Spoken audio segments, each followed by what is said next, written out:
Bismillahirrahmanirrahim. Assalamualaikum warahmatullahi wabarakatuh. Selamat siang. Semoga semuanya tetap dalam kondisi sehat pada siang hari ini.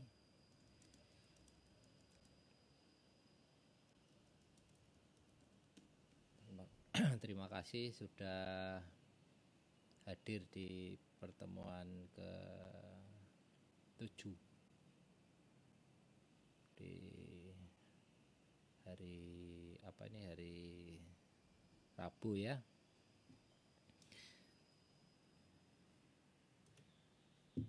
Pada hari ini saya coba kembali ke lanjutkan untuk teori. Sebelum saya lanjutkan, apakah sudah dipasang ya untuk aplikasi R Studio R untuk nanti kita berlatih? Tidak hari ini ya, tidak hari ini. Kalau belum dipasang silahkan nanti dipasang nanti di beberapa pertemuan berikutnya atau di jeda antar minggu saya kirimkan contoh-contoh untuk latihan menggunakan R. Namun demikian, sebelum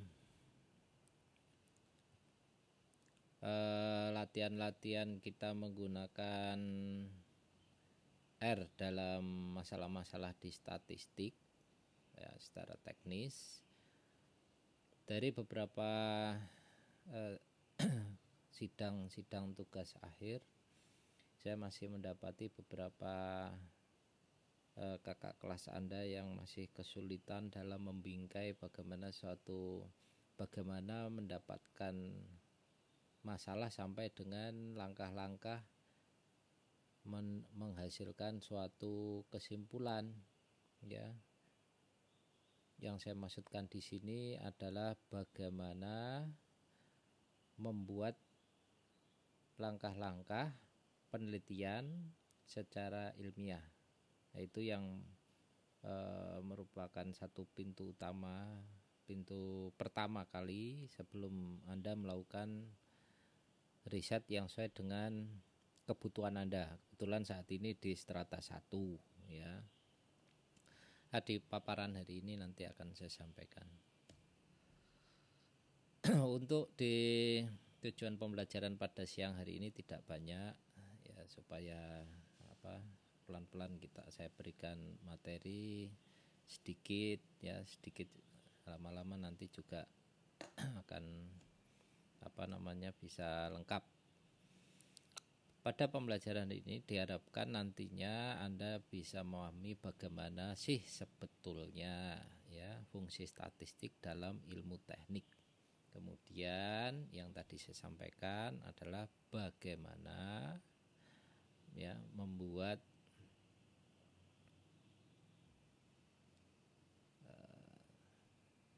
metode statistik mampu digunakan untuk memecahkan masalah.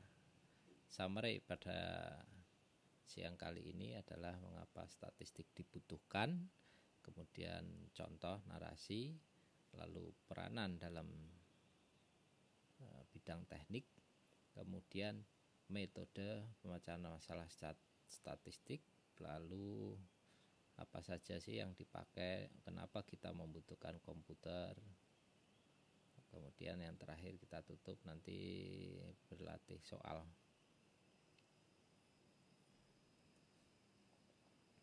Statistik dibutuhkan untuk menggambarkan hubungan antar variabel.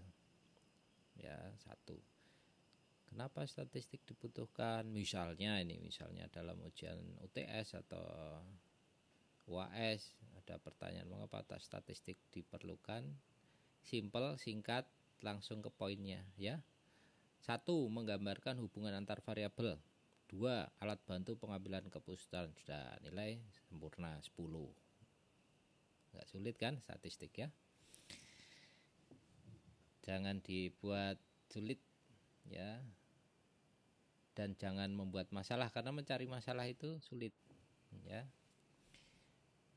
Mas Nathanael Soren, bisa dengar suara saya ya? Bisa, Pak. Oke. Siapa lagi tadi ya yang jadi panelis? Adib. Adib kelas apa? Keluar ya? Adib saya masukkan tadi. Oke, kalau satu aja cukup. Kemudian berikutnya contoh statistik, fungsi statistik yang menggambarkan hubungan antar variabel di bidang kita ya, di IT. Contoh ini seorang konsultan IT ya, dia ditanya bagaimana membandingkan pengembalian atau atau bagaimana klien mengetahui investasi IT yang sudah dikeluarkan itu balik modalnya tahun ini dan tahun lalu bagaimana. Dengan menggunakan prinsip-prinsip statistik deskriptif, dia mampu meringkas data pendapatan dan data biaya yang dikeluarkan dari dua periode, yaitu tahun ini dan tahun lalu. Nah, itu digunakan statistik deskriptif, yaitu fungsi salah satu kegunaan statistik. Kemudian contoh berikutnya adalah seorang peneliti di bidang kesehatan ingin mengetahui apakah ada hubungan antara tingkat pendapatan keluarga ya atau tingkat kesejahteraan keluarga dengan kasus stunting yang terjadi. Stunting ini apa? Stunting ini adalah kasus yang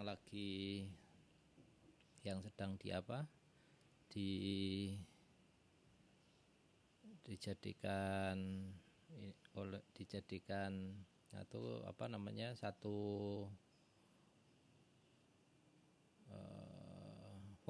salah satu fokus di Jawa Tengah, yaitu pertumbuhan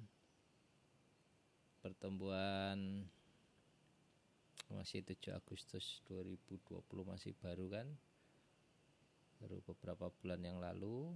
Stunting itu adalah kasus gagal tumbuh ya, gagal tumbuh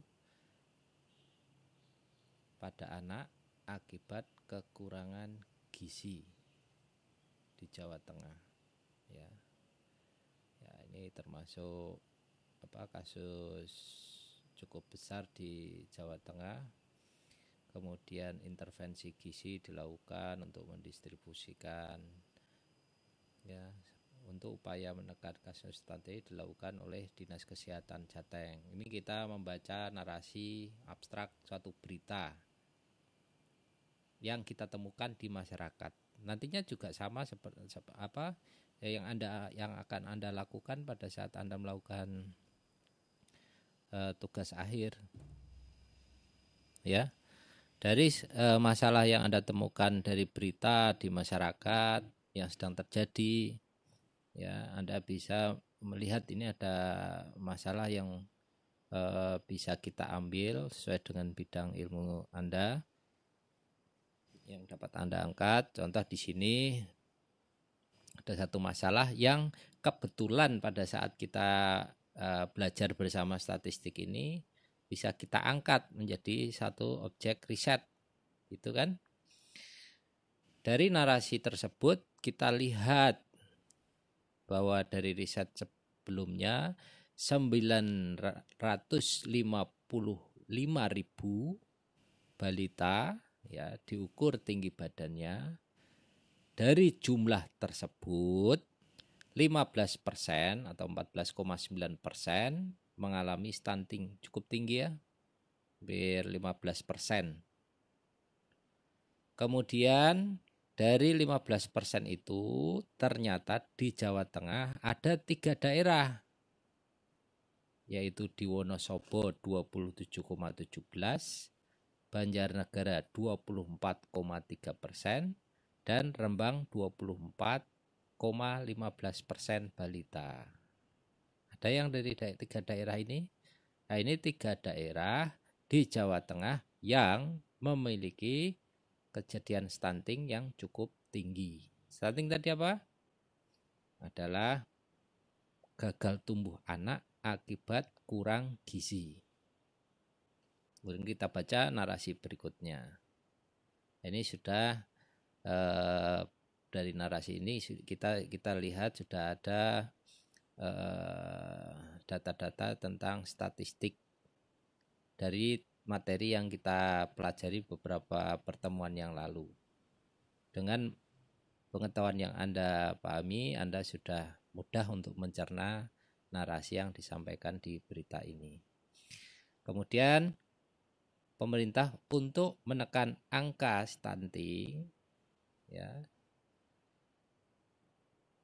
melakukan survei gizi ya, dari data aplikasi pencatatan pelaporan gizi atau EPPGM melalui program Joko Tonggo. Ini teknik komputer juga ada di sana mestinya kontribusinya, yaitu membuat aplikasi otomatis ada jaringan, ada koneksi internet dan sebagainya supaya aplikasi tersebut bisa diakses dari seluruh daerah di Jawa Tengah.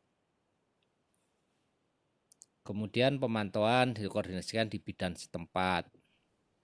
Muncul, ya wah ini ada masalah ini, ada sesuatu yang bisa kita kontribusikan membuat aplikasi pemantauan balita stunting menggunakan Android. Oh ini bisa jadi TA Pak? Bisa, boleh. Ya, dengan aplikasi Android, kemudian server 1 gitu kan.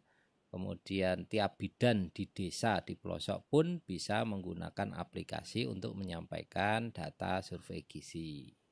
Lalu intervensi gizi dilakukan bagaimana supaya gizi balita meningkat, didistribusikan melalui puskesmas, posyandu, bidan dan seterusnya. Dari hasil membaca narasi berita yang ada ini muncullah para pakar nih atau diskusi para ahli kesehatan, kemudian dari ahli ekonomi. Apakah mungkin ada kaitannya antara penghasilan orang tua dengan kasus stunting? Kembali ke materi kita. Seorang peneliti ingin mengetahui apakah ada hubungan antara tingkat pendapatan keluarga dengan stunting yang terjadi.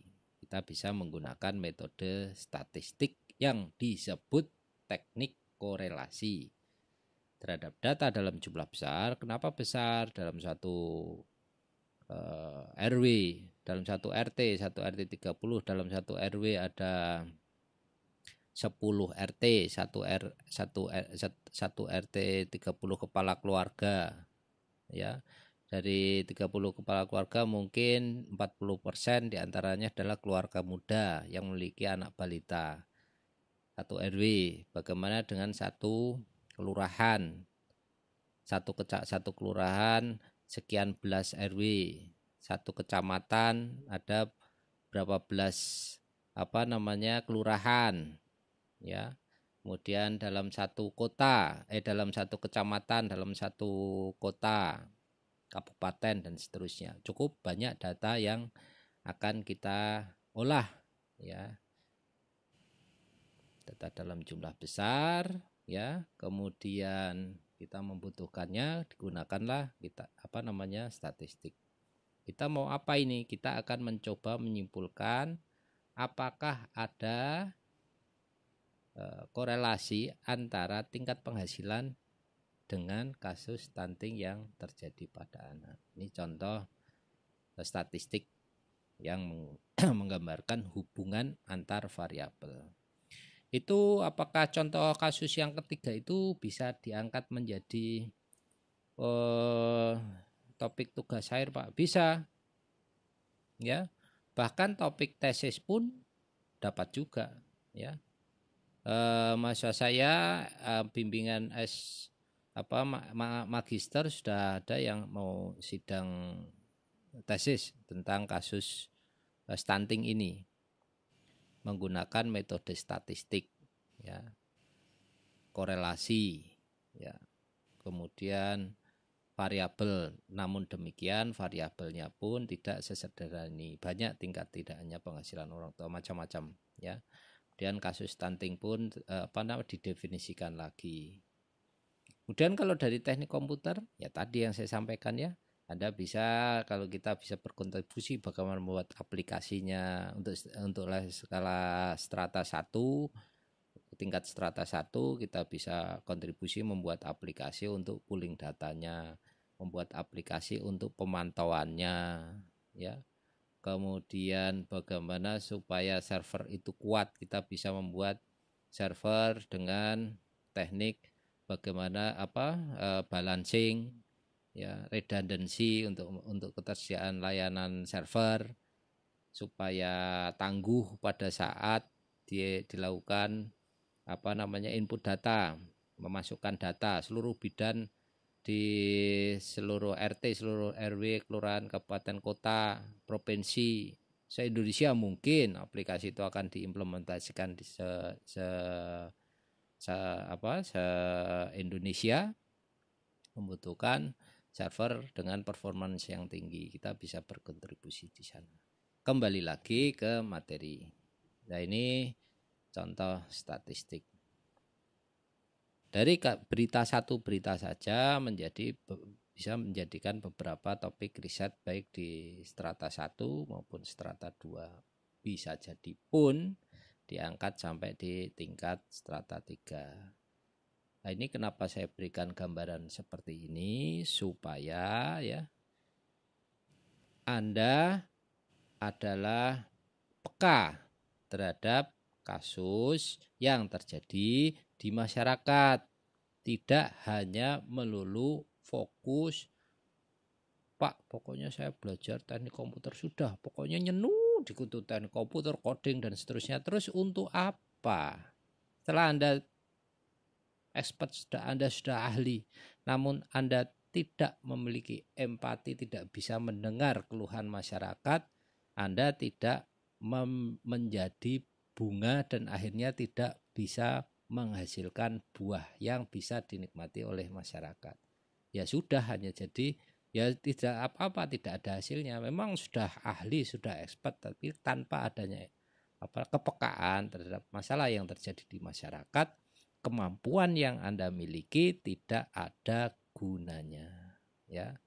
Ini saya sampaikan di mata kuliah ini supaya mengingatkan kepada seluruh mahasiswa teknik komputer khususnya agar mengasah juga kepekaan terhadap kondisi di masyarakat yang nanti akan diuji pada saat Anda, ya, melaksanakan riset tugas akhir dan hasilnya adalah hasil skripsi, makalah mungkin yang dipublikasikan, ya.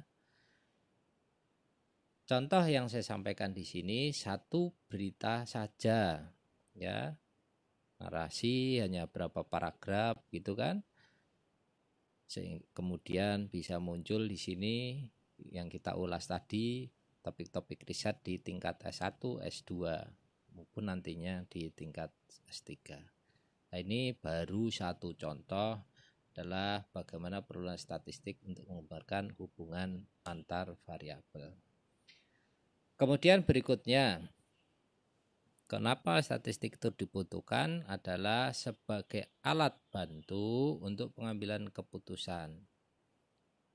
Seorang insinyur jaringan, ya, dalam satu perusahaan operator seluler mengimplementasikan pengadaan ini, atau baru mencoba produk baru sebelum mengimplementasikan di seluruh infrastruktur se-Indonesia produk ABC. Sebelum membeli perangkat baru tersebut, ya, dia diminta oleh pimpinan, oleh direkturnya, coba dulu kita beli dulu sampel beberapa perangkat di tiap kota, kemudian dipasang, konfigurasikanlah produk tersebut dengan konfigurasi yang menurutmu terbaik. Ya, lalu pasanglah di tiap kota 2 sampai 3 perangkat ya, kemudian dites. Ya. Tidak semua kota, misal ambil sampel di 5 kota besar. Ya, kemudian dipasang lalu diuji keandalannya dengan menggunakan sampel dari perangkat yang dibeli. Seharusnya adalah kalau pengadaan perangkat itu sampai hampir 3.000 perangkat, untuk mengujinya baru mengambil 10 perangkat dulu, 12 perangkat dulu untuk dipasang di 4 kota, masing-masing kota 3. Teknik tersebut digunakan menggunakan teknik statistik, yaitu pengambilan sampel atau teknik sampling. Hasil dari pengujian produk dan konfigurasi yang sudah dipasang ya, kemudian engineer atau insinyur tadi dapat merepresentasikan hasil pengujian, grafik, tabel dan seterusnya, yang informasi tersebut dapat digunakan oleh pimpinan, manajer, direktur ya, untuk mengambil keputusan apakah kualitas produk tersebut dan konfigurasi yang telah dibuat oleh stafnya dapat digunakan. Artinya memiliki kualitas yang baik sehingga nantinya apabila diimplementasikan diganti seluruh perangkat dengan produk tersebut mampu menghasilkan performansi yang baik. Ini salah satu contoh statistik digunakan untuk alat bantu pengambilan keputusan. Sampai di sini konsepnya bisa diikuti ya. Jadi mengambil hubungan antar variabel satu sebagai alat, kedua sebagai alat bantu pengambilan keputusan. Kemudian bagaimana penerapan statistik di bidang teknik? Salah satu beberapa contohnya adalah pencegahan kegagalan dalam suatu desain mesin. Ya, pencegahan kegagalan investasi dalam pembelian infrastruktur IT atau infrastruktur jaringan atau infrastruktur server. Ya, analisis eksperimen teknik. Kemudian pengendalian mutu manufaktur, analisis eksperimen pada infrastruktur data center, pengendalian performansi jaringan, pengendalian performansi server, pengendalian kualitas aplikasi pengendalian layanan SLA, pengendalian SLA pada layanan aplikasi ABC di perusahaan XYZ. Nah, itu salah satu penerapan statistik di bidang teknik.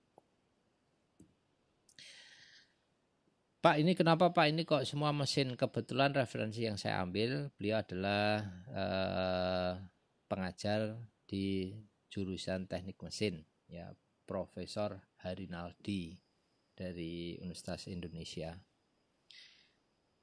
Analoginya dengan teknik komputer saya sudah sampaikan tadi ya, analisis eksperimen, infrastruktur, analisis eksperimen dan seterusnya, pengendalian performansi jaringan, pengendalian performansi dan seterusnya. Itu salah satu penerapan statistik di bidang kita.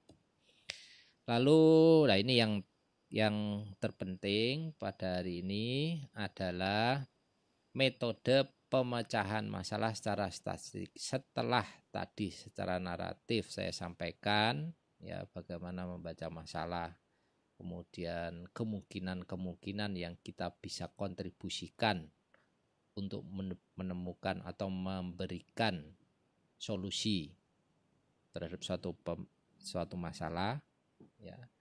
Langkah-langkahnya adalah sebagai berikut. Yang pertama adalah identifikasi masalah. Anda harus mampu mengidentifikasi masalah, mencari masalah dulu, mengidentifikasikan masalah, merumuskan masalah. Jadi kalau di laporan kerja praktek nanti atau di laporan tugas akhir Anda nanti, ini adalah langkah yang pertama kali pada saat Anda melakukan riset. Ya. Kalau kita flashback tadi di slide yang pertama, identifikasi masalah tadi apa kita kalau di dalam statistik tadi ya muncul apa stunting tadi. Masalahnya apa sih? Masalahnya diidentifikasikan. Cara mengidentifikasikannya bagaimana? Karena kasus stunting adalah di domain ilmu kesehatan, kita perlu bekerja sama atau mengambil referensi dari pakar-pakar di kesehatan.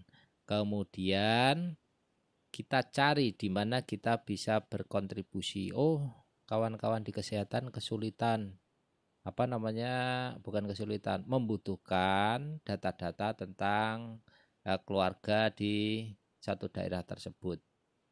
Sementara kalau harus didatangi satu persatu biayanya banyak. Ya. Dan satu kali mengumpulkan data itu cukup tinggi, padahal data yang harus dikumpulkan itu tiap periode tertentu 2 tahun sekali atau 1 tahun sekali, sehingga kalau setiap 1 tahun bahkan mungkin dalam 1 tahun dua kali ya per semester. Wah, ini saya bisa memberikan solusi nih Pak, kita bikin aja aplikasinya, nanti dipasang di tiap RT. Ya, tiap ketua RT harus menginstalasi aplikasi tersebut. Aplikasi yang mau saya buat ini Pak di Android. Supaya memberikan solusi apa? Solusi memecahkan masalah stunting tadi. Bukan Pak. Ini saya dapatkan, ini kan dari berita nih Pak, stunting. Kemudian mereka kawan-kawan kesehatan itu kesulitan untuk mendapatkan data real. Datanya hanya berupa data laporan dari pemerintah, tapi laporan itu sudah terlambat Pak, biasanya 1 tahun baru sampai, padahal sekarang anaknya sudah lewat balita. Kita butuh data real time Pak. Data real time itu kita manfaatkan bahwa masyarakat sekarang hampir seluruh masyarakat itu memiliki handphone. Kalaupun tidak memiliki handphone, paling tidak dalam satu RT ada ketua RT-nya yang kita minta untuk memasang aplikasi yang nanti akan saya buat Pak. Lah apa? Ya ini makanya proposal ini saya buat. Ya, tapi saya sudah nemukan Pak masalahnya. Masalahnya yang bisa saya kontribusikan nanti adalah membuat aplikasi pengumpulan data Android. Nanti RT-nya berganti, mereka bisa pasang lagi Pak, diminta untuk install di Android, di Play Store. Ya, ini ya. Oke, identifikasi masalah, kemudian setelah itu pengumpulan fakta yang ada. Setelah masalah itu teridentifikasi, dikumpulkan fakta-fakta yang ada. Lalu kemudian mengumpulkan data baru, alat bantu dan sampel, lalu pengklasifikasian, peringkasan data, penyajian dan analisis data, dan pengambilan keputusan. Nah, ini saya belum sempat membuat diagram alirnya, saya foto ini ya, nanti saya coba buat dalam bentuk diagram alir, mudah-mudahan terbaca ini. Nah, ini langkah-langkah problem solving dalam statistik, yaitu identifikasi masalah, ya, kemudian mengumpulkan fakta-fakta yang tersedia. Apakah faktanya cukup? Kalau ya, kemudian fakta tersebut, ya, data tersebut diprocessing, pre-processing, yaitu diklasifikasikan, diringkas, digambarkan dalam tabel, deskriptif, dan seterusnya. Kalau tidak cukup, mengumpulkan data baru, ya, kemudian menggunakan alat bantu instrumen, wawancara, kuesioner. Pak, hubungannya dengan TA tadi belum, jangan dulu ya. Ini saya masih menyampaikan konsep memecahkan masalah secara statistik. Setelah ini nanti saya ceritakan bagaimana menyusun ya metode riset TA gitu ya. Ini ke statistik dulu. Jadi fokus bayangan Anda ada suatu masalah yang akan diselesaikan secara statistik. Saya hapus dulu ya. Jadi bayangkan ini Anda sebagai ahli kesehatannya. Identifikasi, oke, mengumpulkan fakta. Faktanya apa ini? Oh, ini apa namanya data di kota A, B, C dan seterusnya. Apakah faktanya cukup? Setelah cukup diklasifikasikan. Keluarga, anak berapa, balita berapa, ya, tingkat penghasilan orang tua, bagaimana apakah satu sehari makan 3 kali, kemudian apakah 4 sehat 5 sempurna dan seterusnya. Hasil data tersebut diklasifikasikan, diringkas, direpresentasikan dalam bentuk tabel, diagram, data numerik. Kalau data belum cukup, perlu dikumpulkan lagi sampai data dirasa cukup. Ya. Setelah itu kemudian informasi dari sampel sajikan komunikasi teringkas dalam tabel, kemudian informasi dari sampelnya ini maksudnya ini sebentar. Informasi dari sampel. Oke. Apakah informasi didapatkan dari sampling? Ya, ya. Kalau ya, maka estimasikan, kita harus mengestimasi nilai dari parameter. Parameter itu adalah hasil data yang didapatkan dari kuesioner. Gitu ya. Dari satu parameter A ada 5 butir pertanyaan. Parameter B ada 3 butir pertanyaan. Dari tiap parameter itu ya, kemudian diuji, kuesionernya harus valid, reliable dan seterusnya. Kemudian harus diuji asumsi dengan asumsi tentang parameter tersebut. Ini dilakukan dengan uji-uji statistik yang nanti insya Allah saya berikan di pertemuan setelah UTS, pertemuan-pertemuan berikutnya. Bagaimana uji validitas, reliabilitas, bagaimana menguji asumsi tiap parameter dan seterusnya.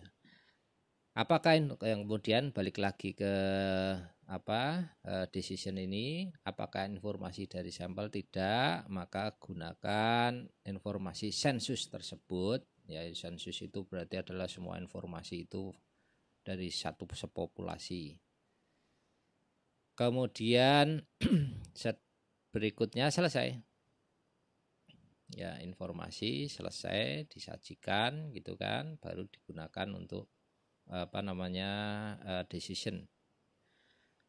Kemudian kalau dari sampel tadi setelah asumsi itu dinilai, diuji tiap parameternya, kemudian diinterpretasikan hasilnya, lalu dibuat suatu kesimpulan. Sama ini hasilnya, ya, selesai. Nah, ini adalah metode pemecahan masalah dalam statistik.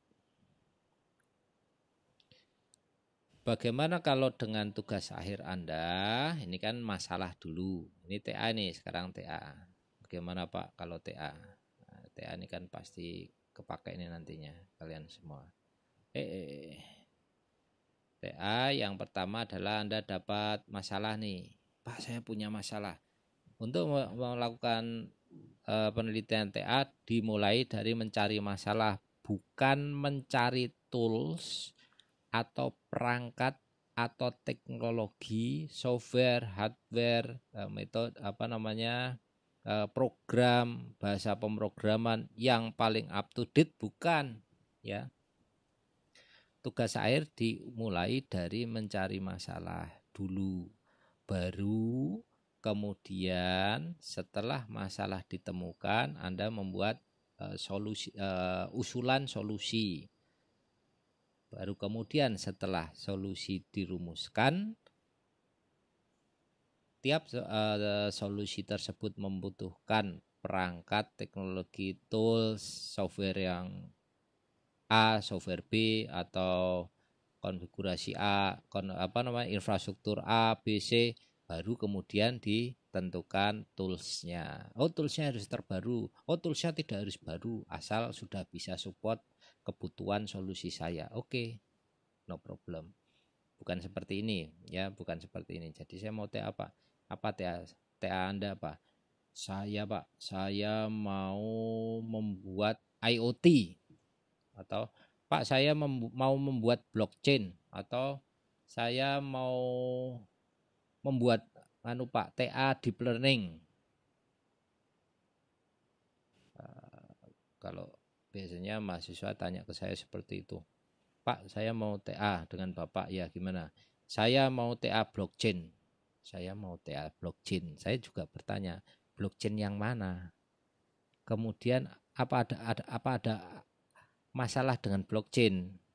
Ya, ya biasanya mahasiswa juga bingung, saya juga bingung.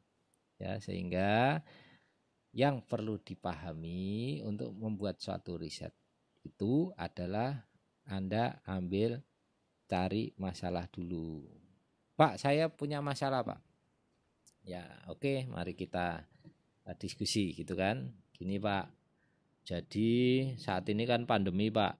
Semua kan ini nggak bisa ke kampus, Pak. Bagaimana caranya, Pak? Kita bisa main basket. Nah, itu kan masalah sesuatu kan.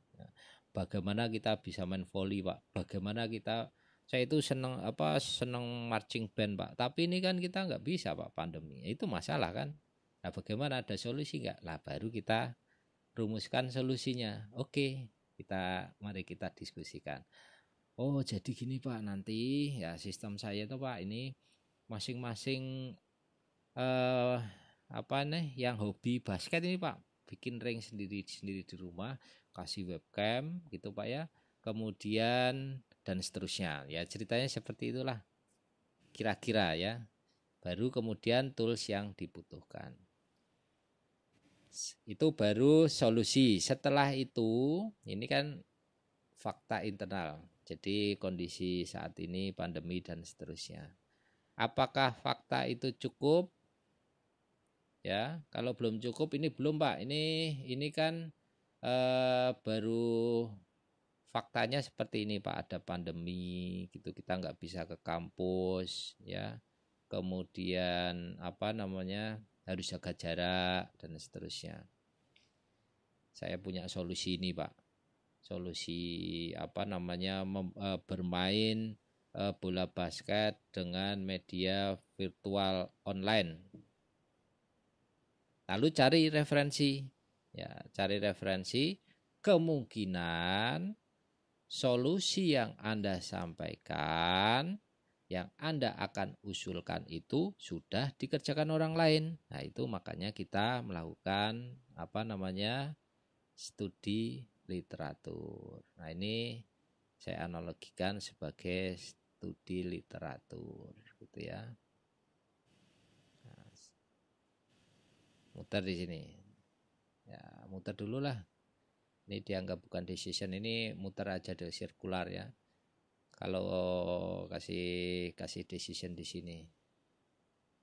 Ya, kalau sudah cukup berarti lanjut ke sini, kalau belum ke sini. Muter ya. T. Muter, kalau belum cari referensi. Ini belum. Terus udah cukup, kalau sudah kita masuk di sini. Setelah cukup baru kemudian kita tuliskan, si A tahun 2019 sudah membuat riset tentang virtual game menggunakan teknik ABC. Si B tahun 2020 mengadakan riset tentang ini dan seterusnya. Itu namanya kita studi literatur tentang topik atau solusi yang seperti yang akan kita usulkan.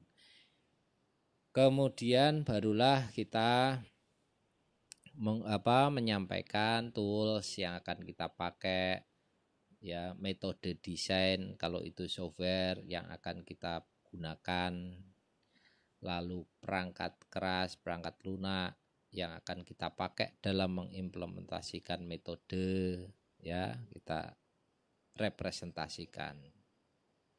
Kemudian setelah itu barulah kita mulai desain dan implementasi. Setelah desain implementasi baru pengujian. Setelah pengujian buat kesimpulan, ya baru selesai. Itu tahapan metode penyelesaian masalah pada riset tugas akhir. Mirip ya. Di analogi ini cukup bagus ya di statistik. Ya, kita bawa sudut pandang ini. Saya ingin memberikan kepada Anda pandangan bagaimana untuk memulai melakukan riset tugas akhir. Sampai di sini ada yang ingin ditanyakan? Enggak ada ya? Q&A enggak ada. Baik, saya lanjutkan. Sudah selesai. Kemudian latihan. Oh, belum. Ini narasi aja sih. Peran komputer apa sih dalam statistik? Tadi sudah saya ulas banyak. Karena data yang ditangani itu banyak sehingga proses yang dilakukan bisa berjam-jam, berhari-hari, berminggu-minggu. Kok bisa berminggu-minggu, Pak? Ya, kalau data yang akan dikumpulkan itu dalam satu kota, dalam satu kecamatan, kabupaten kota, kecamatan, kelurahan, sekian ratus kelurahan, sekian ribu kelurahan dalam satu provinsi, waktu yang dibutuhkan kalau manual itu cukup banyak untuk memprosesnya kalau hanya menggunakan kalkulator. Kalau hanya menggunakan aplikasi spreadsheet saja misalnya, ya data sudah ada nih. Ya, kita abaikan tadi pengambilan data sudah menggunakan Android dan sebagainya. Prosesnya, kalau prosesnya manual Excel, waduh itu repot sekali ya. Bisa. Kemudian kita perlu tetap menggunakan komputer dan adalah spreadsheet serta program statistik. Setelah data dikumpulkan, Android nih, TA yang dibuat oleh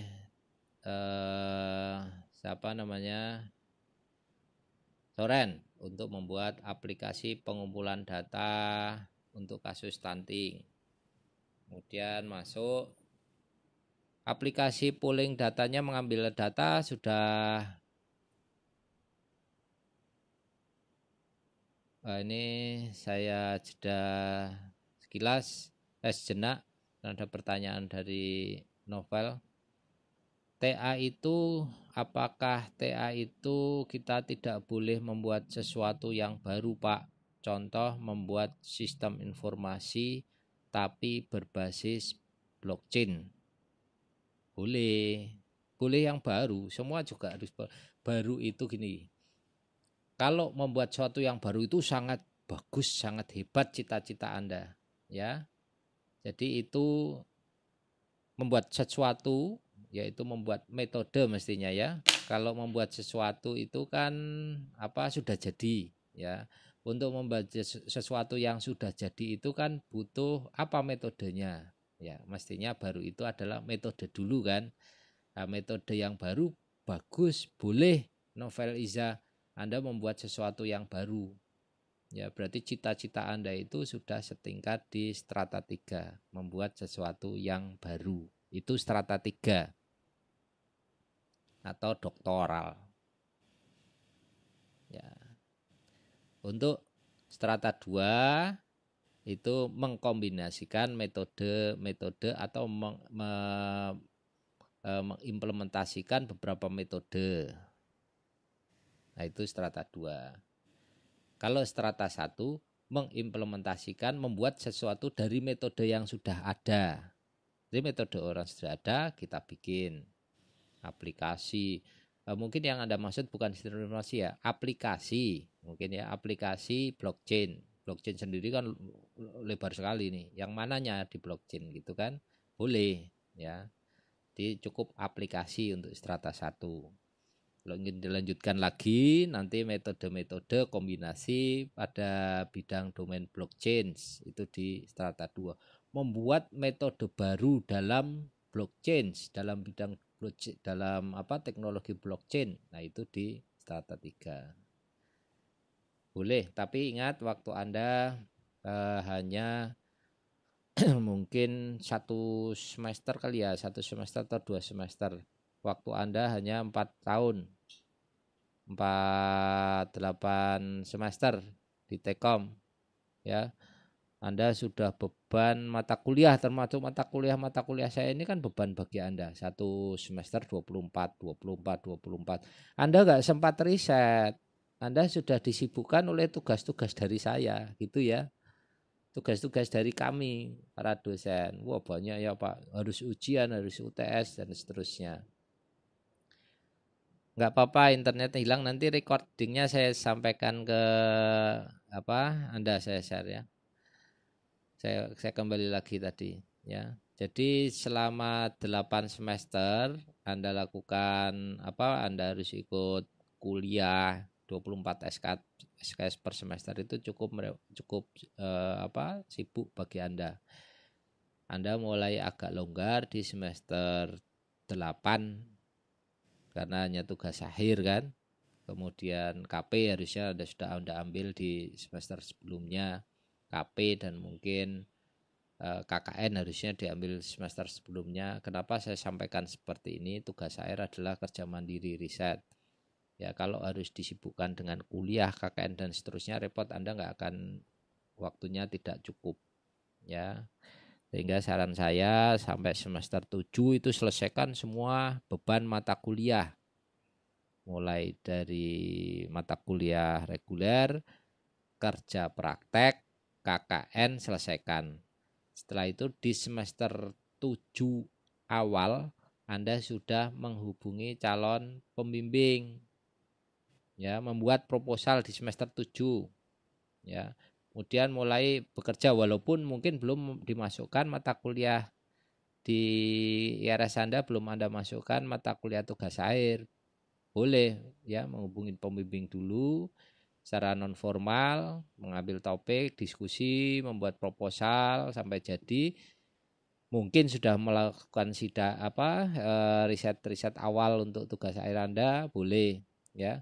Baru di semester 8 itu Anda memasukkan di IRS adalah mata kuliah tugas akhir. Di semester 8 diharapkan aplikasi yang Anda usulkan, software yang Anda usulkan, atau konfigurasi simulasi yang Anda usulkan sudah 75% jadi 50% ke atas. Ya, dari di semester 8 target Anda 1 bulan selesai aplikasi atau simulasi model, setelah 1 bulan, 2 bulan selesai. Waktu berikutnya dalam 1 semester, ingat bukan 6 bulan ya, hanya sekitar 4 bulan. Ya, kemudian Anda mulai membuat laporan tugas akhir. Laporan tugas akhir sendiri pun cukup panjang prosesnya ya, 1 bulan 2 bulan sampai clear. Anda harus seminar tugas akhir. Kemudian Anda menjadwal untuk ujian tugas akhir. Jadi satu semester di semester 8 itu cukup mepet kalau Anda baru mulai TA, baru mulai proposal. Saran saya di semester 7 itu sudah menghubungi pembimbing untuk membuat proposal tugas akhir dan mulai melaksanakan tugas akhir. Mohon maaf ini sebentar, saya agak lupa. Ini angkatan berapa ya? 2018. 2019 ya? Soren. 18-19 Pak. 18-19. Ya. 9, kalau 19 berarti ini semester ketiga, betul ya? Betul Pak. Di semester ya, kita coret-coret lah. Kalau ini Anda berarti ini tingkat 1, tingkat 2, tingkat 3. Ini kita jadi meninggalkan mata kuliah ini, nggak apa-apa ya, sebentar ya. Ini penting ini, sangat penting sekali. Ini sudah hati-hati di sini. Ini tingkat 1, Anda sudah di sini nih. Kalau 18 sudah di sini. 18 yang sudah mengkhawatirkan. Jadi nanti di semester depan itu sudah maju proposal TA. Di akhir semester depan, tahun ketiga. Ini sudah saatnya Anda untuk yang di sini ya, itu memikirkan diri sendiri dulu, menyelamatkan diri. Kalau di sini masih senang rame-rame nih. Kalau di 2019 masih senang kumpul-kumpul kalau offline ya. Yang di 2018 itu sudah sendiri-sendiri karena apa? KP, kerja praktek. Itu sudah meninggalkan komunitas angkatannya. Nanti kalau sudah di sini ya, ini di semester berapa ini? 7 yang tadi saya ceritakan ya, 7 dan 8. Sebentar. Saya tanya dulu ini, kalian butuh nggak saya cerita ini? Jangan-jangan nggak butuh. Kalau nggak butuh kita selesaikan saja. Gimana Novel? Apa? Oh butuh, ya. Kalau butuh saya lanjutkan. Ini fokus yang di sini ya. Saya ambil yang di sini.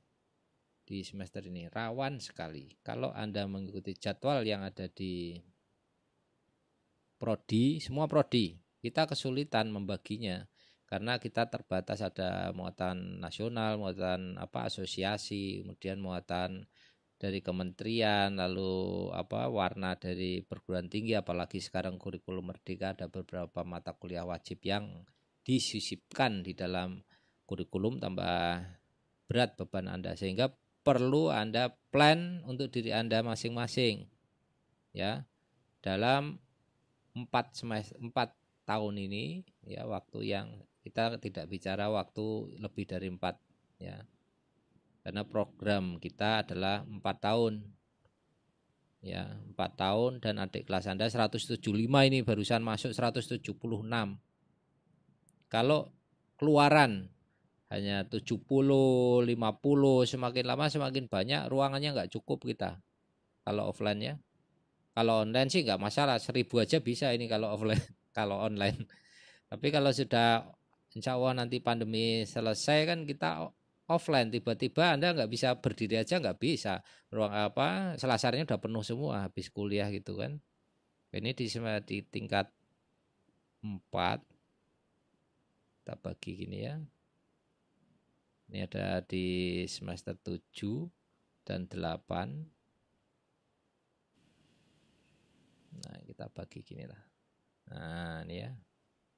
Nah, di sini Anda menghubungi pembimbing, calon pembimbing, diskusi ya 2 bulan lah, 2 bulan diskusi sampai matang mengenai apa yang Anda lakukan. Kemudian Anda mulai menulis draft TA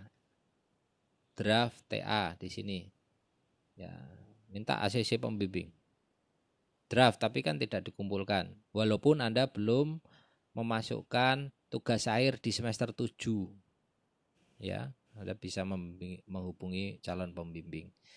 Lalu di bulan separuh tengah semester ke-7 ini Anda sudah riset ini. Ya, ini sudah TA sudah jalan ini Anda. Saran saya, TA sudah jalan sehingga diharapkan paling apes itu di semester tengah semester 8 ini sudah selesai TA Anda, aplikasi, software dan seterusnya. Kalau yang software, kalau yang hardware itu harus selesai di perkiraan 1 semester. Mulai dari tengah semester 7 tengah semester sampai akhir semester 7 sampai dengan tengah semester 7 sampai dengan pertengahan semester 8. Nah, ini TA. Di sini ngapain Pak? Di sini ini adalah administratif saja ya. Ini diharapkan ini juga ini kita bagi 2 lagi. Selesai di sini. Kemudian di sini tuh laporan. Ya, laporan TA ya. Nah, ini tengah semester ke-8 sampai akhir Anda pakai untuk seminar dan sidang. Ya. Karena penjadwalan itu biasanya tiap akhir bulan. Kalau tengah semester 8 ini kan berarti ada 2-3 bulan. Berarti ada 2-3 kesempatan. Kalau laporan belum selesai ya kita spelling, kita kasih kelonggaran waktu sampai di sinilah. Gitu ya. Catatan rencana kalau kita buat skenario seperti ini adalah catatan di sini itu Anda harus sudah selesai di sini ya. Nah, ini KP kemudian KKN itu sudah selesai Anda lakukan. Anda sudah tidak diribetkan oleh dua kegiatan ini. Di semester 8 isi IRS hanya isinya 1 TA. Tok. Mungkin kalau perbaikan mata kuliah oke lah, yang tidak harus sit in kan. Yang penting ujian untuk perbaikan. Begitu ya. Saya kira itu, semoga nanti kita bisa cerita-cerita lagi, saya sambung lagi sebagai komparasi ya. Saya di tahun 97 internet belum seperti ini, apalagi perangkat untuk mengakses internet tidak seperti saat ini. Anda dimanapun kapanpun bisa mengakses informasi yang luar biasa. Saya menyelesaikan untuk aplikasi hardware software malahan ya, membuat sistem mikroprosesor 1 bulan, membuat software aplikasinya 1 bulan, jadi efektif 2 bulan itu software hardware, dan laporan 2 bulan sampai seminar dan ujian dalam 1 semester ya. Sekarang harusnya lebih cepat ya, dengan adanya informasi yang luar biasa, tidak terbatas. Baiklah, kembali ke sini dulu sambil saya akhiri. Nanti ini program statistik yang dibutuhkan R. Nah, R contoh yang kemarin sudah materinya. Contoh di sini contoh. Ini misalnya ada data yang diambil di kemarin yang kayaknya masih gagal apa ya saya. Jadi ada survei tentang kegiatan seseorang tidur ya, ini 9.06. Ini kegiatan masyarakat lah ya, dari survei dalam satu populasi, ambil sampling gitu kan, kemudian diolah dengan R, lalu dijalankan ya, kemudian hasilnya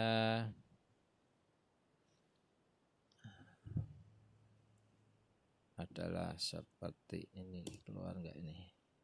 Nah, zoom. Nah, ini bisa digunakan oleh pemerintah atau organisasi atau perusahaan yang membutuhkan ya. Makan itu rata-rata berapa menit yang dibutuhkan. Kemudian family care, personal tidur itu tidur lama sekali ya, berapa menit ini. Personal care yang panjang ya, 600 menit, 600 lebih ya. Tidurnya female lebih banyak dari male ya. Kemudian makan sama family care. Nah, family care memang wanita lebih banyak care kepada keluarga ya. Kemudian kalau bekerja, laki-laki memang harus bekerja lebih banyak. Nah, ini kita jadi nyaman melihat informasi ini kan. Ini adalah dalam satu populasi. Sehingga informasi ini bisa kita gunakan untuk decision making, untuk memberikan gambaran ya kepada pemerintah, kepada organisasi, perusahaan, ini pola-pola populasi masyarakat di daerah tertentu. Nah, ini kita bisa menggunakan R. Perintahnya pun sederhananya, hanya digunakan perintah plot ya, kemudian ambil datanya. Ini contoh aplikasi spreadsheet-nya. statistiknya. Spreadsheet digunakan untuk mentabulasi, mengklasifikasikan, ya. Kemudian aplikasi statistik bisa digunakan untuk membuat graf, walaupun di spreadsheet sudah bisa juga dipakai untuk menggunakan graf. Namun demikian di program statistik ini lebih spesifik, lebih bagus lagi, lebih bisa kita custom sesuai dengan keinginan kita, ya. Grafik berupa pie, grafik berupa batang Pak di spreadsheet bisa. Namun demikian dengan menggunakan aplikasi statistik kita bisa lebih detail lagi dengan R. Bisa kita buat grafik sesuai dengan keinginan kita karena kita pada level programming. Itu ya, ini perbedaan. Hanya kelas untuk spreadsheet kita diberikan fitur untuk mudah memasukkan data, mengklasifikasikan dan seterusnya. Setelah data masuk di sini, ya kita import ini ya. Kita import data dari spreadsheet tadi, kita import ke R. Setelah itu kita proses. Ya, ini hanya baru representasi saja, belum memasukkan fungsi-fungsi statistik. Apakah ada korelasi antara tingkat pendapatan keluarga dengan lama tidur seseorang. Oh, ternyata yang tingkat pendapatannya tinggi itu tidurnya cuma 2 jam dalam satu hari. Oh, ternyata yang tingkat pendapatannya tinggi itu ya suaminya itu pasti tidurnya lama, ya, dan seterusnya. Kita bisa memberikan gambaran hubungan antar variabel pada konsumen informasi kita. Baiklah, kemudian latihan. Nah, ini latihan nanti dikerjakan ya. Nah, dikerjakan, tidak harus dikumpulkan tugas, tapi tidak harus dikumpulkan. Anda kerjakan sendiri. Apa Pak, tulis tangan atau enggak, gampang kok. Pasangkan saja, pilih jawaban di sini ya. Parameter itu apa? Oh, parameter itu adalah metode mengumpulkan. Boleh, silahkan ya. Saya kan mudah hanya mengevaluasi, menilai saja. Bukan saya lebih pandai dari Anda, bukan. Saya kan hanya cuma mengevaluasi saja. Nah, kalau 1 ini adalah harusnya dengan 3 misalnya. Kalau Anda jawabnya 1 dengan 4 berarti salah, ya. Gitu ya. Baik, sangat tidak bijak kalau saya teruskan. Ini sudah berapa menit? 1 jam, lama ya. Stop dulu.